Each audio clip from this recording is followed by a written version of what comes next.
MLC చింతపండు Naveen alias Teenmar Mallanna పైన ఈరోజు మేము హైదరాబాద్ వచ్చి శాసన మండలి చైర్మన్ గుప్తా సుఖేందర్ రెడ్డి గారికి వారిపైన కంప్లైంట్ చేయడం జరిగింది.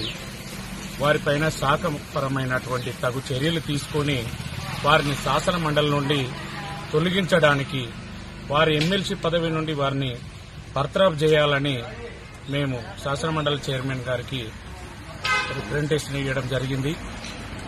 తప్పకుండా ప్రభుత్వం దీన్ని దృష్టిలో పెట్టుకుని వారి ద్వారా ఇది తీన్మార్ మల్లన్న అనే చింతపండు నవీన్ను వారు బర్తరఫ్ చేయాలని మేము పదే పదే గవర్నమెంట్ను కోరుతున్నాము. అందుకోసమే ఈరోజు ఇక్కడ వారి నివాసంలో వారిని కలిసి వారికి వినతిపత్రం ఇవ్వడం జరిగింది. మరి దీన్ని ఎట్టి పరిస్థితుల్లో అమలయ్యే విధంగా ప్రభుత్వం చూడాలి. ఇంకోటి తీన్మార్ మల్లన్నకు మరొకసారి చెప్తున్నాము, నీవు గనక రాజీనామా చేసి మళ్లీ గెలవడానికి ప్రయత్నం చేయి.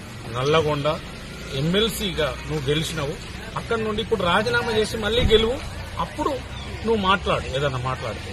కానీ ఇది కాదు పద్ధతి అని మేము చెప్తున్నాము. మేము ఇక్కడికి కరీంనగర్ రెడ్డి సంఘాల ఐక్య వేదిక ద్వారా మరి వచ్చినాము. ఇక్కడికి అందరము వచ్చి వారికి వినతిపత్రం అందజేయడం జరిగింది. సారు దీనికి సానుకూలంగా స్పందించి నేను దీన్ని లీగలైజ్తో మాట్లాడి ఎలాగైతే ప్రొసీడ్ కావచ్చో దాన్ని నేను తెలుసుకొని ముందుకు చేయగలుగుతాము. తప్పకుండా దీని మీద యాక్షన్ తీసుకుంటామని వారు హామీ ఇవ్వడం జరిగింది అని తెలియజేస్తారు.